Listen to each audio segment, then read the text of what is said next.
I'm really thrilled to welcome everybody to this panel. We have all of the greatest VCs in the German-speaking Europe, German-speaking region here, and I'm not exaggerating.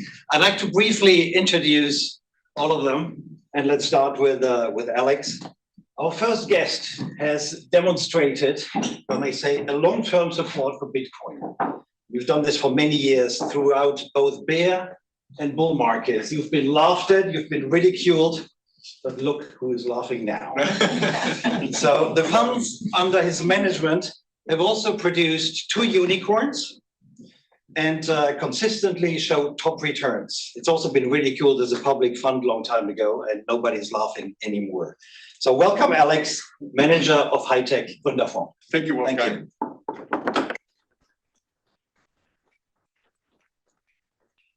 After 20 years of being in investment banking, most people choose to retire. Not so our next guest, who decided to double down and co-founded one of the first Swiss venture capital firms focused on Web3 almost 6 years ago. Welcome, Olaf Hannemann from CAC24A.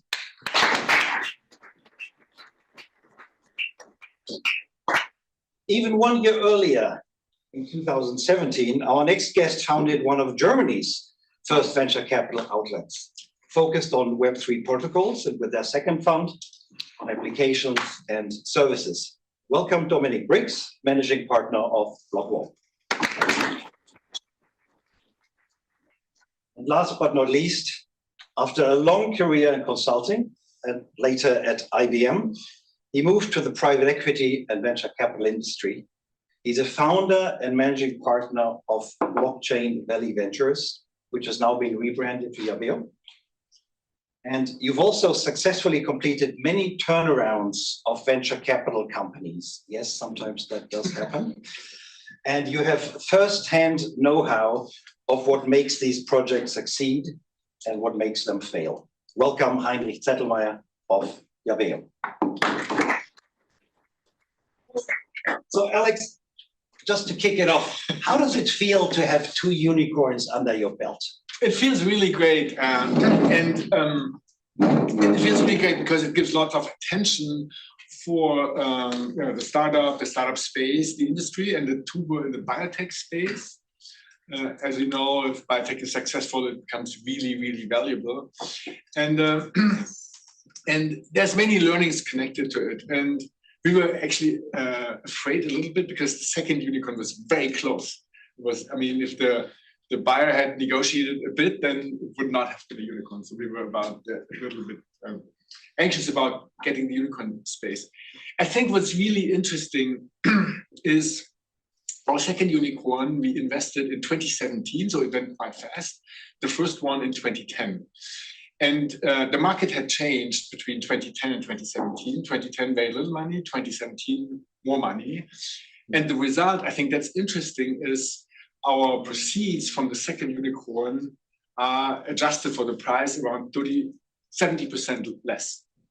So unicorn great, but 70% less money for the investors because there was much more money taken over or taken in by the startup. So my point is, although in many spaces there's lots of money available, think about capital efficiency. In the old times, the startups had to be very capital efficient because there was no money. You didn't have a choice. Now, if you're really good, you get lots of money, which you take. It makes sense, of course, but then again, maybe it doesn't in a way because it makes you less capital efficient, higher dilution, and then less returns. So I think one of the key learnings is capital efficiency really, really matters. Okay, I'd like to break up the sequence here. So Olaf, you can relax for another second, and let me start with the Heinrich, if I may. How do you explain to people outside of the crypto bubble what all this is about?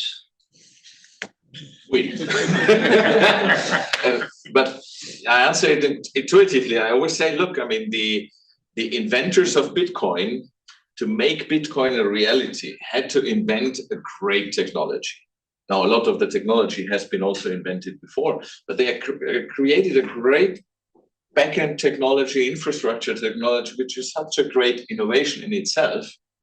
that it's today extremely relevant, like for the financial industry, and we heard of also all the use cases of in other industries. Yeah? And that's the essence of it. And so it has been a legal innovation, it has been a business innovation, and it has been a technology innovation. That makes it so relevant and great. Dominic. Different explanation. I would also say also a governance innovation, because Bitcoin is governed by a decentralized system, which is new. Exactly. So, Dominic, you've been active in both tokens and equity funds.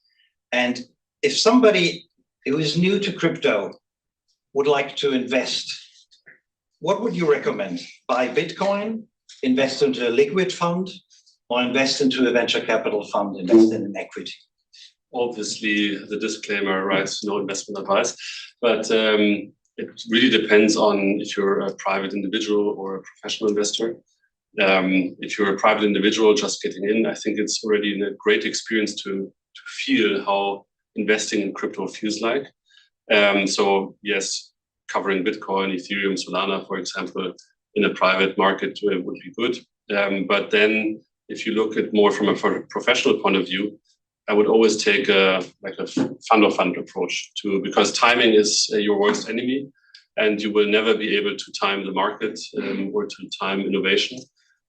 So for me, the most interesting piece is early stage venture, because it captures it best. It aligns the interests best with founders and investors, and they're taking a fund of fund approach, covering several vintages.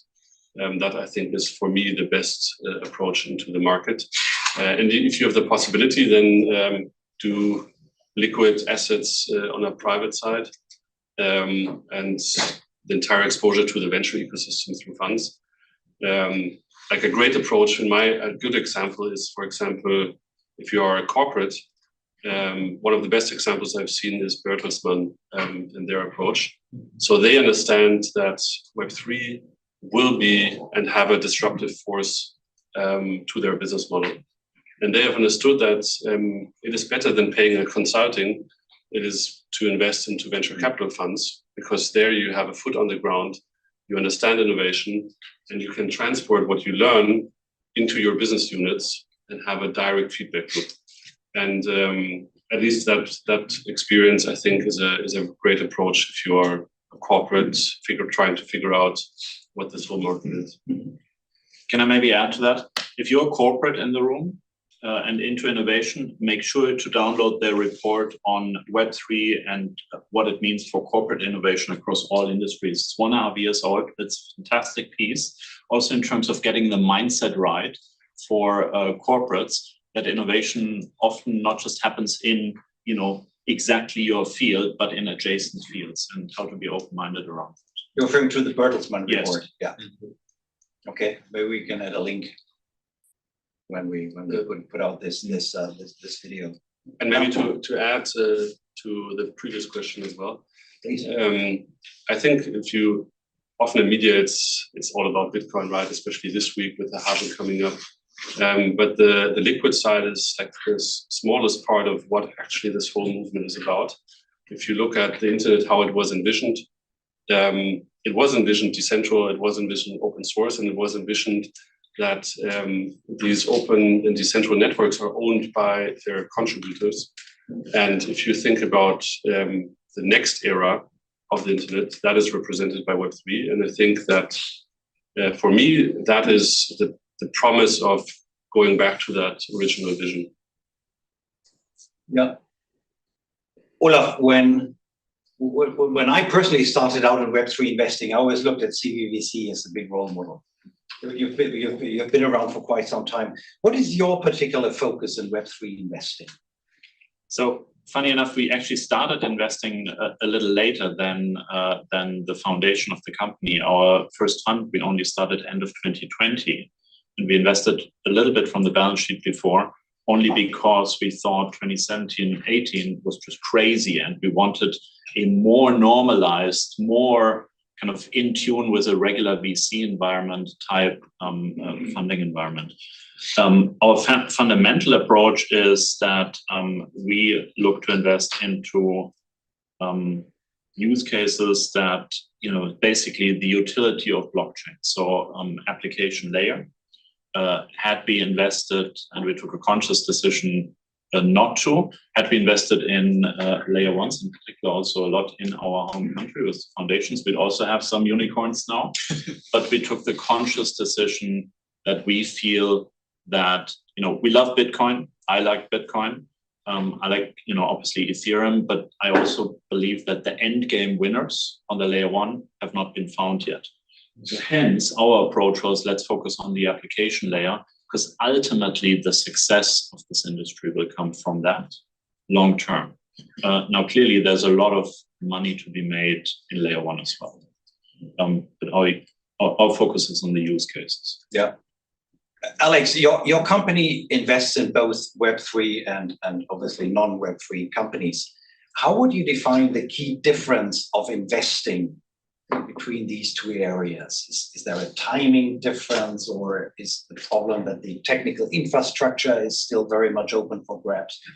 What are you looking at in particular when you deal with the Web3 investment? I think there's a common ground, and the common ground, I think, for all tech-related investment is there's a huge problem, and then all of a sudden, out of the technology, business model, a new approach, there's a solution to a big problem. And then that's the foundation for a company having the opportunity to become really valuable, solving a big problem and reaping some of the benefits in a working business model. And that's the same regardless of any technology. So Web3 is all the same, like in a way, like biotech and software and hardware, solving big problems. I think with Web3, the difference is it's very cyclical, what you just mentioned. And the cycle is, I gave a speech on that early last year. I looked at the Bitcoin cycles, and it's a 4-year cycle. You have an all-time high, and then it takes around 12 months to the cycle low, and it takes around 2 years, this time less, to the next all-time high, and then another 12 months to the new all-time high. And it's a brutal cycle. So the drawdowns in Bitcoin have been between 70 and 90% from all-time high to cycle low. And in Web3, in the token world, the drawdowns are larger. So as an investor, especially when you buy tokens, you have to be really, really aware of the cyclicality. And the cycle drives, the sentiment, the readiness of classical corporations to be open for solutions. So we have seen since the admission of the Bitcoin ETFs, many banks in Germany even are more open to look at Web3 solutions. So I think the key difference is you have to look at the cycle, which severely drives the sentiment into the extremes. And maybe to hone into that, and as you said before about capital efficiency, the tricky thing with many Web3 projects or startup is let's say industry adoption until this really becomes revenue. And so we look very precise at a Web3 startup. Is this something that can scale fast, so that it fits for the capital it needs, so that let's say the ramp up curve fits to the capital it needs, or will this take a long time? Yeah, and there are several very good NFT applications and projects, but they will take a long time. So this is more a marathon project. So that makes it difficult for a VC to invest, other than with a really long time frame. So that's one of the main considerations we have when we invest in a project. Just tiny bits of information to add to the long time. We looked at our investments where we had more than 10x return, and the average investment holding period is almost 10 years. It's 9 point something years. Some were faster, some were much slower, especially in any space. So software can be faster, but even biotech, as we've just seen. And roughly, I think it's always a 10-year journey. Well, if you take the equity journey, right? If you take the token journey, I would say it takes around from initial idea, then maybe 2-3 years heads down working on the product, and then a token generation event. So first distributions from our fund 1 we did approximately after 4 years. Yeah, token is correct. And so, but that's where it's quite interesting to the model of VC. If you combine both, then you have a very nice effect on the J curve, right? You have an earlier liquidity window for the token investments and a later liquidity window for the equity investments. Yeah, that's why as a VC, you're fully right. You need to be capable to, when you look at a project, to say, okay, is this more interesting from the token? Is this more interesting from the equity? Or do I combine both? And often a combination is quite interesting. Many people will associate crypto investing with casino. And we talked about tokens. Obviously, that's a particular area. Where does this whole fascination in the crypto space with meme coins and other things that are hard to fathom why they have value come from? What do you think of it? Whoever yeah, wants I can take it. So I think understanding, so technology has always the potential to be used for, let's say, the good, the bad, and let's say the useless. But if like tokens are mechanisms to incentivize community ownership, right? The way development is funded within token networks are through the tokens. So open source decentralized networks use tokens as a form of governance, as a form of ownership, and as a form of control. And what I said before is that if you think about the internet, how it was intended, and if you bring back ownership to the users, then tokens are the best mechanism to do so. And I'm like one person who I can think of who brought this to paper in a very good fashion. And if you haven't read the book yet, read it. It's from Chris Dixon, Read, Write, Own. And even though meme coins represent more like this casino culture, and whereas blockchain represent more the compute culture, it proves that, and independently, if the founders of meme coins have distanced themselves already from the project or not, the project lives on. So it is a proof that community incentivization works. In my opinion, it should be used for something useful, but still, it is probably a nice marketing scheme for the entire industry. But it's often misunderstood as kind of marketing or a useless use of the token incentivist. And I would add to that this is the most critical piece, that if you think of launching a token, and unfortunately a lot of investors, not maybe in this room, but others in the market, are pushing startups to, and talking with a few founders at the Paris Blockchain Week, for example, last week, a lot of investors push startups to launch a token, and startups are struggling and thinking about, okay, how should I fit a token now in my business model? And the answer is don't.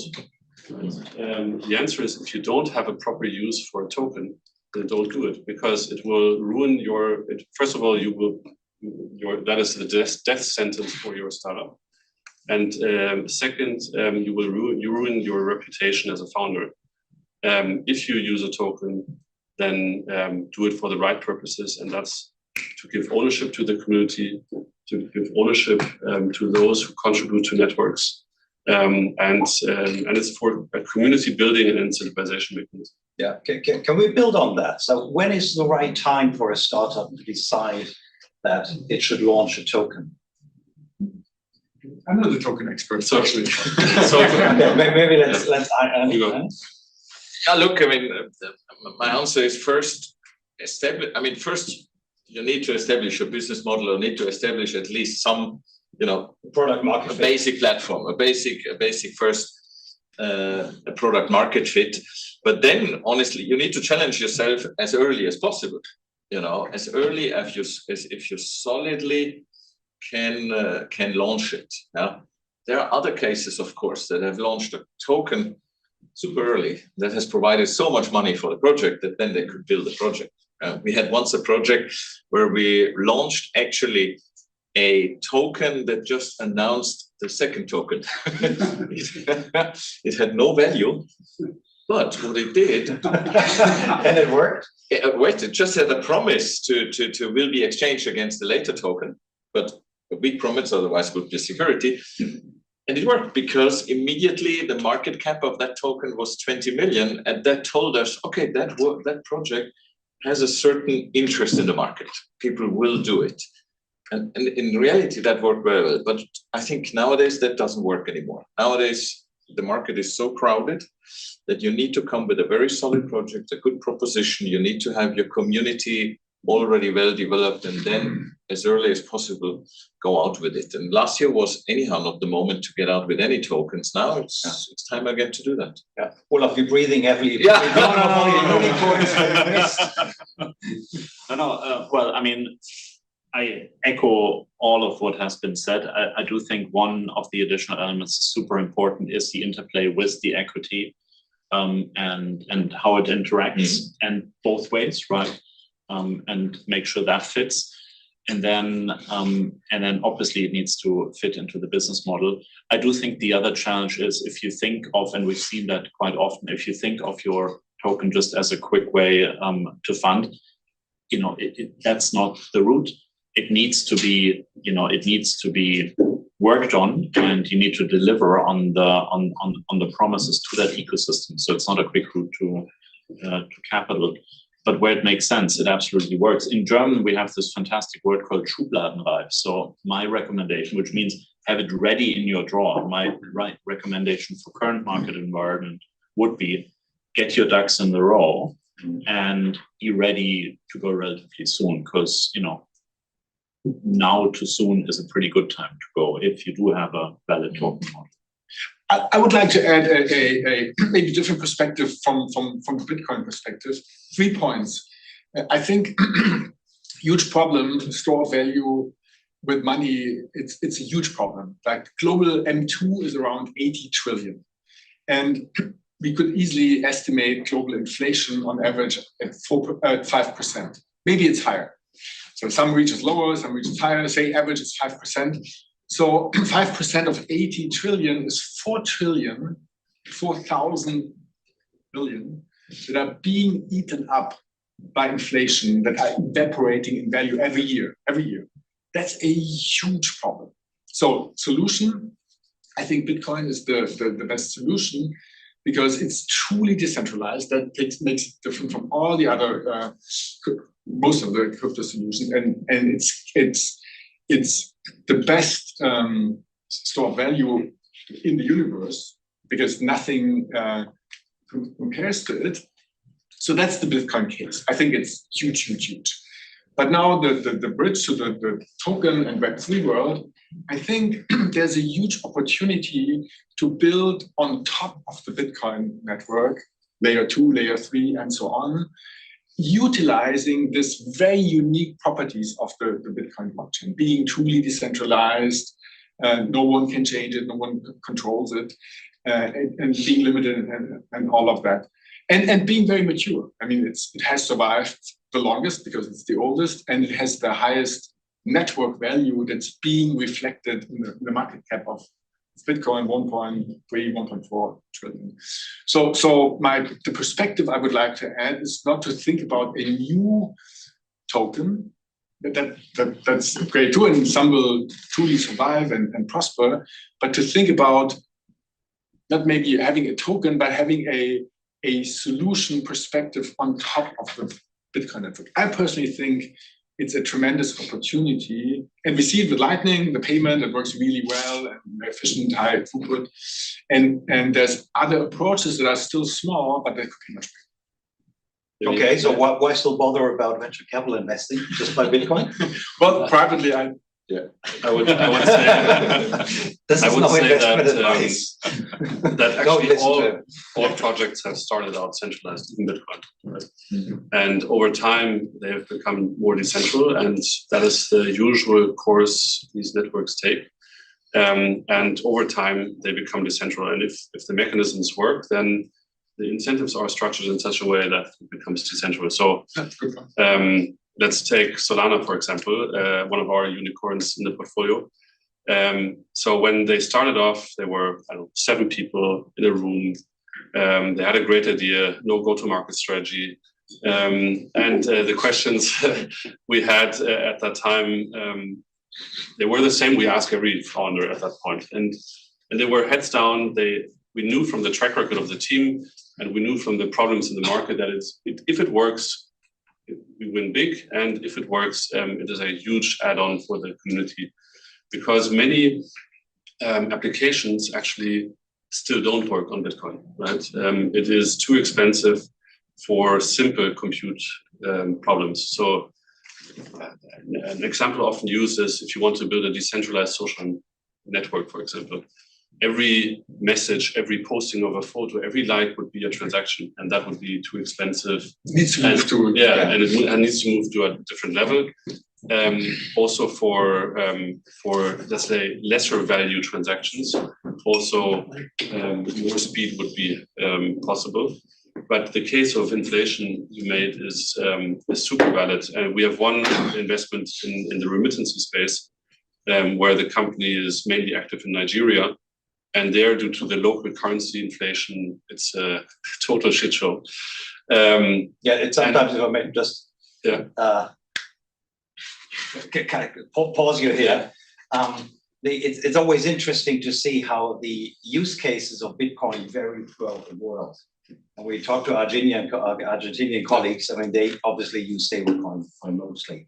But maybe let's not just talk about Bitcoin here, but overall, between the 4 of you, you probably have 25 to 30 years of Web3 investing.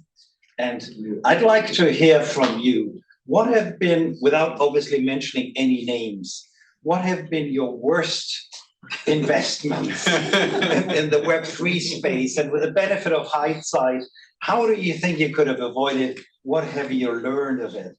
Who would like to give it a go? And we're not mentioning any names, but just describe what has gone wrong and why. I think the worst investments are very little next to Bitcoin, but in general, also in the startup space, is when the counterparty risk materializes. So you, for example, you trust a team in any space, and then the team does, I mean, they take away the money and run away, or they party and misuse the money in the funds. Has that happened, or was that just a risk that you thought? Well, out of 760 investments with the HHF, it did happen, of course. And then, of course, in the Web3 space, that happened too. And I think it's the worst investment if you have a good idea and the team doesn't even give a shot because they run away with the money, or they party away the money, or they just, it was all fake and they never really wanted to try it. I think that's the worst experience if the team counterparty or any other counterparty risk totally explodes. Okay. Yeah. Who would like to? Yeah. So we had a case where it's usually founders driven because we invest so early. So it's not due to any particular industry. We had a case where there was a relatively small pivot, but the founder team decided to fund that separately and almost run it as a separate project and not inform their incumbent investors on it, and then just have kind of basically 2 balls up in the air and see which one sticks and the other one stuck. So that's obviously highly frustrating, but it's a matter of, as you say, counterparty risk, trust in founders. That's why we like to run an accelerator, because we get to work 10 weeks with the startups as opposed to a few days of due diligence. But even then, we had some disappointments in terms of founders' ability or lack thereof to not just build. I think when you think about it, also really, one is to have a great idea. The next one is it's a lot of work to turn a great idea into a great product. And then the last one is you got to sell it, right? So, I mean, it's 3 very different talents, and you need founders that can and want to deliver on all of those. So it's not easy. Yeah, Heinrich, you've been involved in a few turnaround projects. Yeah, I have to say the worst investment is back to the founders topic. We had a layer 1 protocol, which was beating in 2018 all the benchmarks. You know, was one of the best performing protocol. But then the founders went in a complete fight. We tried everything to get it going, and then one of the founders was, of course, the technological brain, and then he destroyed it. Destroyed the software. Deleted. Yeah. He literally. Yeah, he wiped destroyed it. out. He destroyed it. He just wiped out a certain element of it, which made the whole rest not working anymore. There's nothing you can sue the people, but if the people live in countries where maybe the law doesn't work so perfectly, you're done. Okay. But in many turnarounds, in many startups, when you invest early stage, not everything goes to plan. I would even claim that in over half of them, not everything goes to plan. So, but when you have an extreme dedicated founder and founder team, then you can together, let's say, with decent investors or with decent know-how around, you can fix it. You can adjust the business model. And so we have seen many business model adjustments in our portfolio that have worked out very well. Yeah. And you could always trust on a founder that would, I don't want to say it, but rather die than, create a loss for the people that support him. Yeah. All right, Dominic, 30 seconds. We just have to look at that. 30 seconds. 30 seconds. What was the one investment you'd like to forget about? Yeah, in hindsight, if you think of venture economics, there are a few then you want to forget about. But I would say the worst was one where actually the team was pushed to do a token and too early. And they didn't listen to us. We advised them heavily against launching a token.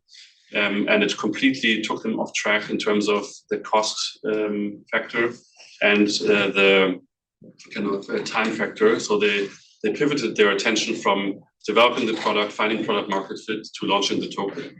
And that's why that learning has triggered a lot of thought on how we look at token investments and the timing until launching one. Yeah, so it's like Sorcerer's Apprentice, Zauberlehrling. Yeah. Be careful when you summon the tokens. And to summarize it all, I would say it always comes down to how coachable is a founder, diligencing the founding team. That is, I would say, if that works, you already cut out a lot of risks. Okay, gentlemen, last minute closing predictions. The year is 2034. What will have become a complete normality in the blockchain crypto space? 10 seconds. Who would like to start? We all have a wallet, and we truly see Web3 working in many, many industrial cases. Yeah, and to build on that, working with tokens is a naturality, and every device will have an identity, which is decentral. Instant settlement on all assets. Bitcoin is the largest and most preferred store of value in the world.